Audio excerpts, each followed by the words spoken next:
and welcome to 100% Real with Ruby. Today is the goal setting podcast. I want to get this podcast across in a way that helps you guys and sets you up for success long term and provides you tools to ensure that you stay on a path to success versus ending up in the same place year after year. And I want to do it in a way that explains why goal setting, the way that we've been taught, is wrong, and why so much of what's out there still leaves us struggling to make progress in a way that feels good, in a way that doesn't have us self-sabotaging all the time, because life starts picking up with its busyness. Because goals, they are great when we set them, but as soon as we start to get on the road to achieve them, it's a completely different story. Think about the last year's goals or the things that you've tried to accomplish and wondered why it's so hard for you when others might make it seem easy. What I thought would be a very straightforward process was not, and it ended up taking way longer than I expected. So what exactly is a SMART goal? It's supposed to be specific, measurable, and time-bound. But I wanted to finish this podcast last week. That didn't happen. Does that mean I give up? Of course not. But that's what many people do. They get frustrated, they quit, and they jump to the next plan when things are a little challenging or not going to plan, taking too long, or not going to their expectations, wondering why nothing is working. This episode is for anyone who struggled with goal setting in health, fitness, or just life in general, and you want a better way.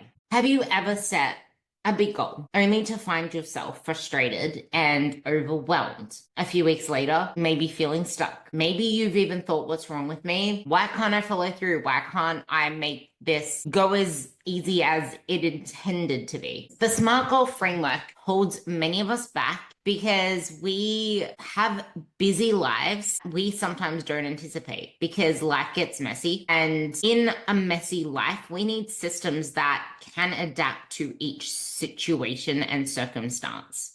SMART goals look amazing on paper. They're logical, measurable, they're time-bound. The very problem, because what are we basing that off?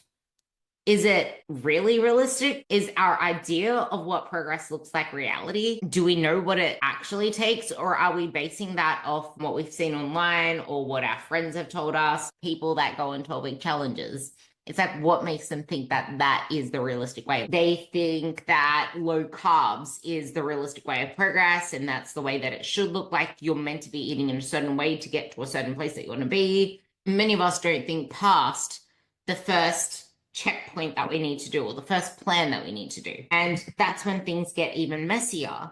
We start to base future goals, future happenings on what happened before. And I'm going to bring up an example in a second, but I just want to lay out why SMART goals are dumb goals. I'm going to set you up with a framework to build habits and systems based on you, your life, and when life gets messy, how to then adapt to that. The map is not the territory. We often set goals in moments of high motivation or during a time when life feels manageable. And many times this is in January when we're on holidays. We have a lot more time to think about things. If you lost control over the holidays, then you'll be basing it off extreme motivation to get out of the shitty point that you feel yourself in. And it's lit up with all the best intentions. And as soon as you get on the road in February, in March, when work picks up, when you get thrown with a massive assignment, you get sick when the kids need you more one day, whatever it is, suddenly that achievable goal that ticked all the boxes of SMART now feels impossible. Do you give up, or do you get your toolbox and figure out which tool it is you need to use, fix the system, and then let it keep churning again? SMART goals don't leave time for this. They don't leave time for reality. They don't leave time for human. A map is not the territory. It is a simplified representation of a complicated reality. Let me break that down. Goals are like maps. They provide the direction, but they oversimplify the journey. It shows you where you want to go that way. But then when you get on the road, there might be detours, roadblocks, unpredictable twists. Or like when we went to Queensland years ago, there was about 5 years in between the time that we went prior to that. We were using an outdated GPS. It was a GPS from years ago that was not updated to the current Google Maps, to the current situation of the roads taking people from New South Wales up to Queensland. There were new highways that allowed people to travel between states much faster. We didn't have our map updated. We kept going around in circles until we switched to my phone, Google Maps, which obviously updates itself as it goes. And the same applies to your goals. You need updated systems to navigate real world challenges. You can't use old maps. You can't use old diets. What worked before isn't going to work now. And if what worked before actually worked, then you wouldn't be struggling now. This time you want it to last. You don't want to rebound as you did before, but you're using the old rules to get you to a new place. You're using old systems to get you to a new outcome. On paper, fat loss is simple, calorie deficit. But in real life, it's not that straightforward. Eat less, move more. Okay, well, if this has been something that you've been trying for ages, something is not adding up. There is nothing more complicated to fat loss than that. So what's getting in the way? Is it that work keeps getting in the way and then you fall off track, or the weekends are a mess and you haven't yet learned how to deal with the weekends, or you don't know how to deal with emotional eating or unexpected challenges? Fat loss isn't just about the calories then. It's about how you manage the stress, your cravings, your relationship with food, and your energy levels. We can bring in training to this, which makes it even more complicated. Still simple on paper. In reality, there are a lot of moving variables that we need to take into consideration. Now, back to the map being outdated. This is where it gets even trickier. And this is where coaching comes in. We need to reconcile with what we want to be true with what is actually true. What is the fact? What are we missing? Where are our blind spots? Only we question everything except that which we know wholeheartedly to be true. But is it? We are human and we are wired with so many biases, fears, and past experiences that are playing on our mind. What if this happens? I don't want to end up worse. But then there's a confirmation bias where we find proof, we've gathered evidence to always confirm things that we know to be true. We always look for things that somehow make sense to us because we don't like things conflicting with our idea of reality.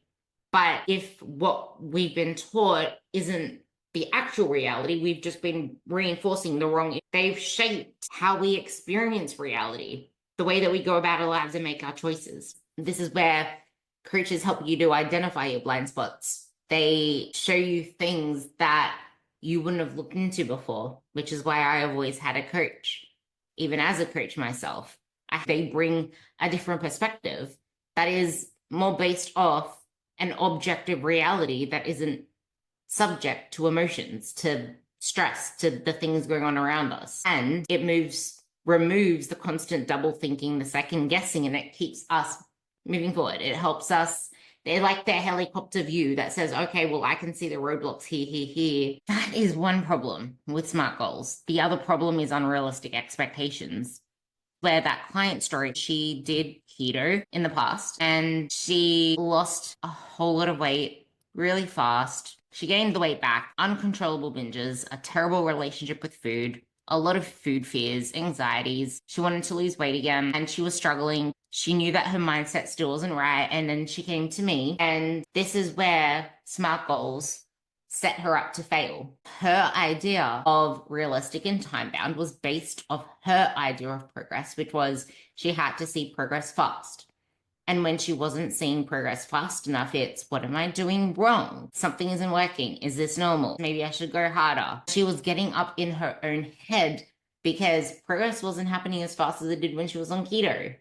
But it was actually happening at a pace that was sustainable, and it was happening for her. If you're going to keep sabotaging yourself, you're not going to see the progress that you want. If you're basing what your ruler of progress looks like on outdated metrics. That's the old map on new territory. Let's look at two different people. One is a working mum with 3 kids, a chaotic schedule, and demanding work hours. The other works from home. She owns her own business, has a lot more flexibility in her day. They both have goals, but their needs are completely different. The principles will remain the same, but they need different plans to account for it. For example, the busy mum needs a plan that accounts for the constant pivots. Quick, simple food options that take less than 10 minutes is an example for this. Or maybe something she can meal prep in bulk for the week. She might need more plan Bs, like knowing she can grab a Subway sandwich or something nearby. The business owner has more time to prepare meals and can stick to a plan without as many distractions. While the principles are the same, like the calorie deficit they would both need for fat loss and progressive overload to keep the muscle, the way that they're applied is completely different. The terrain of their lives demands different strategies. And this is why having an action plan in itself is still not enough. It's about having tools and a flexible system that works for you and not just applied to one context, because life is never going to be the same. Now let's take running a marathon for an example. You wouldn't just wake up one day and start running the whole 40 kilometers and go out the door and voila, you ran your first marathon. You need to get started first, and then you need to break it down into smaller actionable steps. And when you're finding you're not showing up to the sessions or the nutrition isn't the way it should be, then we need to start tackling what's stopping you from showing up to those things. Everyone has their own setbacks and things that get in the way. So yes, we need the action steps, but then we need to figure out what's stopping those action steps from happening and why aren't we getting to that outcome. Instead of obsessing over the scale or the weight you want to lose, you need to focus on the habits that get the result that you want. And if that hasn't been working for you, what has been getting in the way? What have been your setbacks? For the working mum, it might mean prioritizing meal prep and grabbing frozen veggies to save time because she was resorting to Uber Eats all the time because she didn't have any other quick options. The meal plan she downloaded wasn't working for her. Both are moving forward to the same outcome, but the tools and paths they use will be different. And then if we want to use deadlifting as an example, which is a great example, you want to deadlift twice your body weight. You're not going to just keep deadlifting heavier and heavier. And you're not going to just deadlift to get the deadlift goal. Just like you're not going to just focus on the scale going down if weight loss and like if you have a lot of fat to lose, just fat loss, focusing on that until the end goal, trying to watch the scale go down and wanting to see it go down in a linear rate, in a fast way and continually, expecting everything to go smoothly just by focusing on that is not going to work. In deadlifting, you can't just deadlift and get where you want to be. And you also can't keep testing your strength. The more you test your strength, the weaker you get, as counterintuitive as it sounds. But try and just sit with that and relate that to fat loss. You need to identify your weak points, not just training consistently and recovering well and fueling properly, but you need to figure out what's stopping your deadlift from getting to the 2 times per body weight deadlift. It could be your glutes, it could be your core, it could be your slow off the floor. Then with fat loss, it might be emotional eating, weekend binges, whatever your stumbling blocks are, they are the areas you need to address. Just focusing on fat loss isn't going to get you there, because every single time you start a deficit, you'll fall off track every single time and you'll fall through the cracks because the foundation isn't there. You haven't built it up. You need to start with the support structures. This is why SMART goals fail. There is no way to predict how long that foundation is going to take to build. And it's not about rushing it or pushing it harder. You can't force a foundation to be built faster. If you are trying to build your life dream of a house, would you rush them to build the foundations and risk it being a dodgy job? and then you live in it for a couple of years. Now it's starting to crack and fall through, and you can't set yourself a timeline. You can't predict those things. This is the biggest mistake people make. They expect results on a timeline that doesn't match reality, and everyone's reality is different. You can't just chase intensity, more steps, and stricter dieting or harder workouts if you haven't mastered the consistency yet. Then layer on more complexity, because once you've nailed those, you can start to see progress in all of that. You build the confidence and things start to change. You start to feel better. Your foundation is solid. And then everything you layer on top only progresses you further and gives you more excitement, more enthusiasm to keep improving.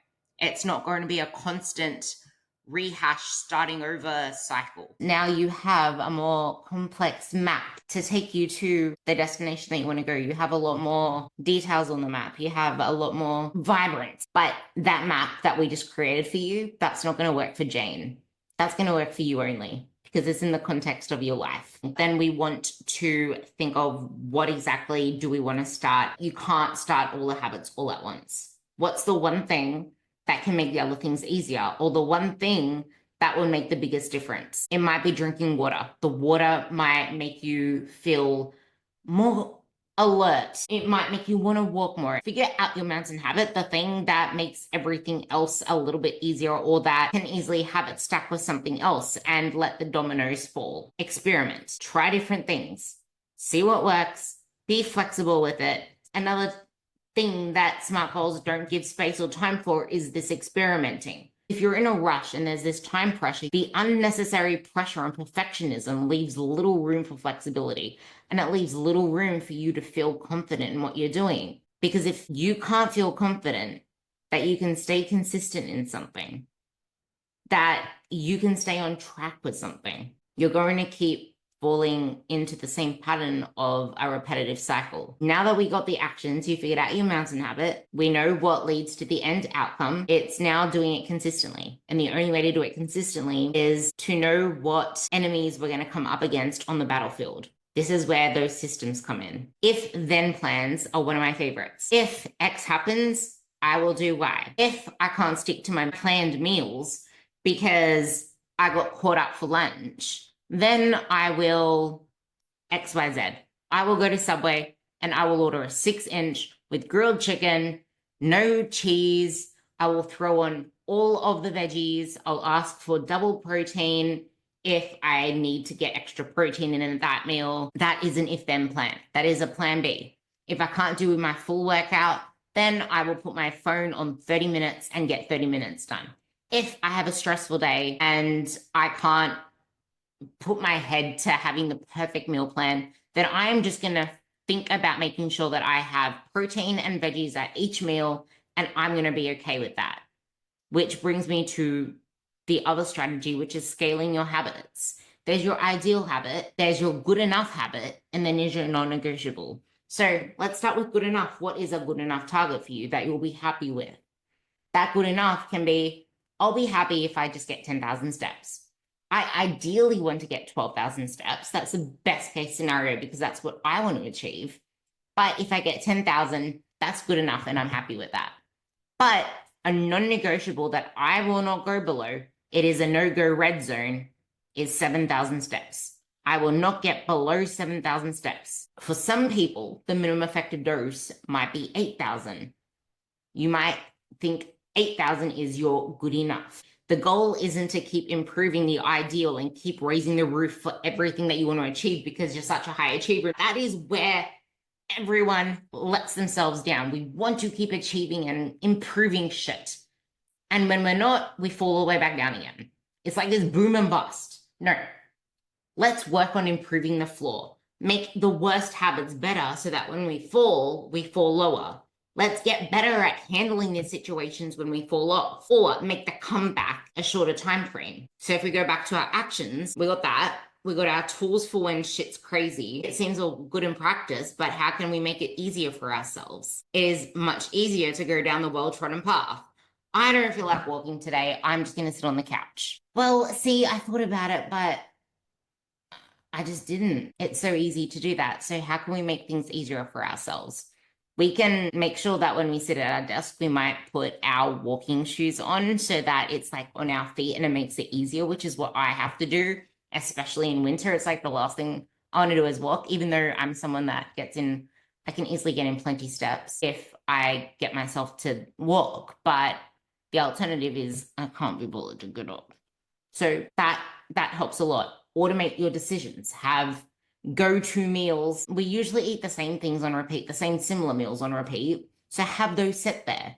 Have a set workout schedule where you know when you're going to show up to the gym. Put it into your Google Calendar. Have it as a recurring calendar reminder that you know that you're showing up at those times. If you're someone that doesn't have a regular schedule, then plan it ahead of time for the week. Know what your week looks like. And if you're not 100% sure, then have 2 gym blocks in. If I don't go here, plan B will be here. It depends. Again, someone else's map will not work for you. Your maps are different. You're in different locations, different territories. The next one is to remove the barriers, make it easier. Get the chocolate off the counter. That's more environmental design, but make the habits that you want to build obvious and make it easier to do the ones that you want to do. So gym bag by the door. So then you just grab the gym bag and go. Your lunch, prep it the night before and then you just go. Grab and go. Another one can be overnight oats. You have overnight oats for breakfast. So then you don't have to worry about having to think about, do I want a healthy breakfast or do I want to grab a croissant? All different things that can lead to you doing the favorable habit. And then, like I mentioned before, removing barriers, remove distractions. Husband's crisps, tell him to hide it, to put it on the upper shelf. Tell him that you don't want to see it in your face because it's staring at you.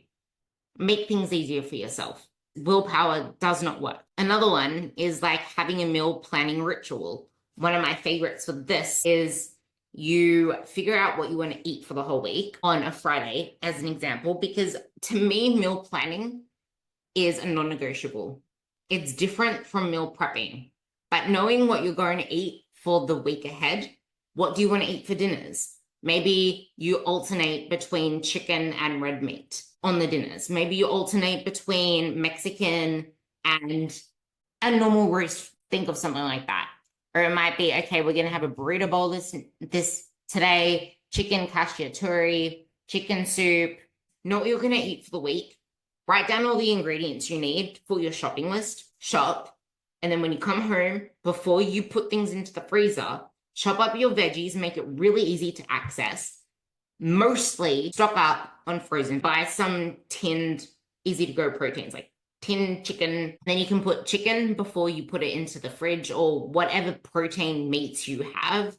Weigh it out, bag it up in 150 grams in the freezer. Then all you need to do is defrost it, throw it into the air fryer, and you can add that to whatever you want for a really quick lunch. First principles, which is the habits that we know that we need. The second principles, which is what happens after that if something else happens, like the if-then strategies and scaling your habits. And then the third principles is just thinking 3 steps ahead and building systems for when things go wrong, when we need a plan B. Eliminating decision fatigue. Progress is a huge failing point of SMART goals. They do not account for how progress works.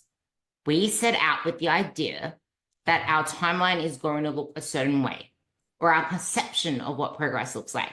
Or we might even know and expect that progress happens a certain way, but once we're caught up in the dopamine of, I want my lifts to always be going up all the time, that is when we start to feel like, what's the point? Where's the motivation? I'm not progressing. Why am I not progressing? Why am I going backwards? What's wrong with me?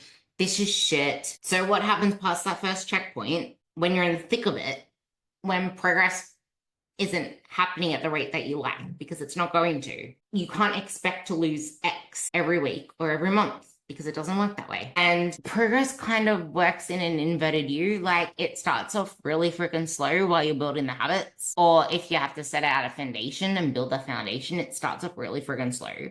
then as you gain momentum and as you get into the system of it all and build the confidence in your ability to do things, that's when it speeds up. And then the longer you've been doing it, the more invisible progress is. It's just like nothing's happening. For many people, there will be invisible progress for months and months and months at the start of a program too, because there are so many things that need to be worked on before you actually see the progress physically. And if you try to rush that, that's why you've always been struggling in the past. So it's trying to figure out what progress looks like for you. For me, it looks like nothing. Because I've been doing this for so long. It's like the logbook will go up for a few weeks in a row, and then all of a sudden there's nothing, or it goes backwards, or I'm struggling. And it's not going up in every single lift either. That, like, if your program is going up in progress on nearly all of your lifts every single week, something is up. You're not actually progressing. You should not be bumping up your lifts every single week, because that's not the reality of progress. As you progress in something, progress slows a lot. That is called leveling up. Well done, you advanced. It's now game time where you have to work really hard to see tangible progress. But that's the thing, it's called invisible progress, because you're still making changes. Like for me, I show up to most of my upper body movements. Everything's the same. Sometimes more reps, but then I'll lose the reps, then I get more reps. It's very staggered. And if you put all of your worth based on what the numbers say, whether it's on a scale or on a logbook, you're not going to get anywhere. It takes longer to see the numbers go up, but when it does, it's so much more rewarding. And this is where we have to think of other parts of progress within that same context. Like, okay, when I'm doing my delts, I'm going to focus on the pump. I'm going to focus on the burn in my delts, because the delts are a small muscle. That's something where you can chase the pump and chase the burn. If it's something like your squats or your deadlifts, it's, I want to focus on improving my form in this as well. I want to make them look better. I want to make them feel easier. You might steal an extra rep. I want to see if I can get an extra rep. You still want to chase any increase that you can. It's just that it's not going to be as fast to come by as it was before. You can also buy little micro plates, like the 0.5, the 0.25 kilos. So that will be like 0.5 pound plates. And you can add them onto things as well. I do that on my deadlifts and squats just because I find it fun. And on the leg press, you can put on one of those 2.5 pound or 1.25 kilo plates just on one side, and that's still progress. Next, it's about anti-fragility. None of that matters if you are not anti-fragile. Anti-fragile isn't about never breaking. It is about coming back stronger after setbacks. Think of your muscles. When you train, they break down and you rebuild stronger. Like you're building a stronger muscle because it's breaking down. The most anti-fragile you can become is only from getting broken so many times that you keep rebuilding stronger. Think of the scabs, for example. They have to layer back as well. If you only act when there's a smooth road, you'll fail, because once life happens, you haven't built back anti-fragile. You want to trial and fail as much as you can up front. Gather all that data, because it's not about your goals. It's about, actually, it's not even about the actions. It's about how you do you, how you come back from anything that sets you back. And it's your ability to still stay enthusiastic through it, to still stay motivated. After every setback, you need to reflect on what went wrong, what you can learn from it, and what you can do next time to prevent it.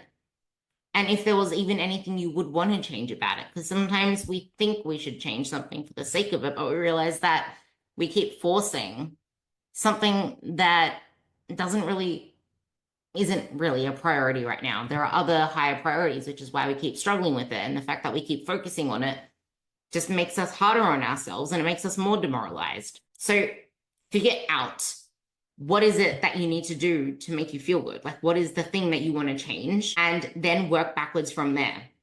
This is where I like using the OODA and the WOOP frameworks. OODA, OODA, is just like, okay, observe with reverse storytelling. What is it that led to this outcome? Why did I end up stuck here? Branch it all out. What could have contributed to it?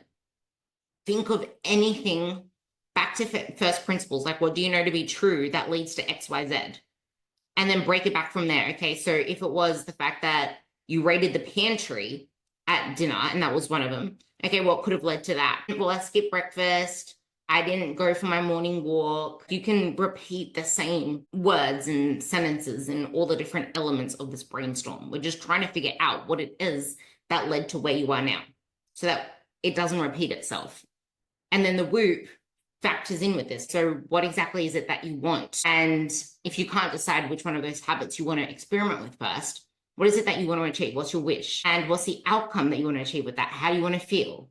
What is it going to bring for you? Why do you want to address that wish? That will help you decide which of these actions you want to address first. So we got the O.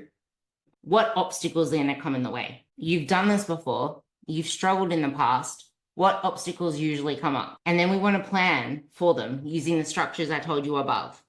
The if-then, the scaling of habits, the decision fatigue that we're going to try to mitigate so that we can make things easier for ourselves. The third systems, use the first, second, and third systems principles for this O and the P, the obstacle planning and the planning in itself. And then that's when you use the A of the OODA and you act. The only thing to remember now is that with these tools, we can keep moving forward and not fall into all or nothing thinking. You can go through a whole list of cognitive distortions and try to get to know them really intimately if you Google it and see where they pop up in your life, because we want to try to get rid of that. Get rid of the false beliefs of what progress looks like and stop expecting to see big leaps of progress and just focus on where you are now, because it's the work in practice that makes the stand. You don't get stronger by testing your strength continuously. You don't get stronger by always doing 1 rep maxes. You get stronger by all of the base foundational work, the accessories, building yourself up. To sum up this podcast, and that's because the map isn't the territory. Cool, weight loss, calorie deficit, but there's a more intricate terrain, and you've been there before, and you've struggled before, and you've failed before, and you know exactly what it is you don't want to feel anymore. You know exactly what it is that you don't want. So what is it? I don't want to feel exhausted all the time. I don't want to dread my workouts. I don't want to go into my workouts feeling so depleted that I can't give my best. I don't want to regain all the weight again. I don't want to have to feel this way when I show up to a social event and worry about absolutely every single thing that I'm doing. I don't want to go on holidays and completely lose control and then come back so much heavier. Or I don't want to go on holidays and feel this sense of confliction that I don't know what to do. And then I'm either losing control or I'm holding myself back. And then I feel like I'm in this perpetual prison. What's going to lead to that? Figure out what it is you need to do and what you need to avoid to not get to where you were before. We can get in our own way by tight pants, let's pull carbs back, let's do a quick diet. I want to feel confident in bikini season and keep ourselves stuck. You don't want to keep repeating the thing where you're not feeling like you're getting lean enough because you keep staying stuck in your comfort zone because everything else scares you. So what do you need to do instead? You might need to hire a coach to stop your confirmation bias, to stop you self-sabotaging, to pull you out on your blind spots and to keep you on the path. Because sometimes there's something we know we need to do, but we avoid it for the what ifs. And I guess something you can think about here as well is my framework for there's future pacing, but there's also regret minimization. They're both kind of the same. Regret minimization is if you future paced yourself 2 years from now, or even 1 year from now, or even your 75-year-old self, what decision would they wish you have made? Because time, we feel like we don't have enough time and we need to get it all done now. But if we think about it in that context, that is a lot of time from you now to your 75-year-old self, to your 80-year-old self, maybe to your 50-year-old self if you're a little bit younger. What do you need to do now to minimize the regrets that you're going to have then?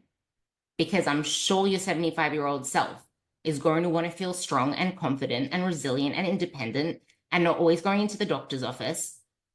So maybe we need to prioritize more strength training. We need to prioritize more protein, more veggies, so that we feel good and we don't have all the regrets of our 30-year-old self, our 40-year-old self. What emotions are currently holding you back? What emotions cloud your judgment? When do you usually fall off? For many people, it's PMS week. That's when they get hard in their bodies and then they sabotage themselves. What habits held you back last year? What is one habit that we can commit to this week, that we can work on, that we can expand on and improve on and layer on? And how do you want to feel? What habits are going to get you there? This is where the future pacing comes in now. Everything I said before was a regret minimization. Future pacing is how you want to feel, what is going to take you there. And then going back to the whoop, to the OODA, what barriers, what obstacles, let's plan for it. Let's act and bring all of this together again. So it kind of brought us on a full circle where if you listen to this a second time, everything won't make sense again. What is one thing that you don't want to bring into 2025 is the last question that I'm going to leave you with. Actually, what is one habit that you can commit to this week? So what is one thing that you don't want to bring into 2025? Let me know. And what is one habit that you can commit to this week? Because the path to your best self isn't a straight line. It's messy. It's imperfect. It's uniquely human, and it's humanly unique because you're not a robot. You're not a lab animal. And that's exactly why this works, because a map doesn't show the territory and it is not human. So I love you all, and I hope this helped.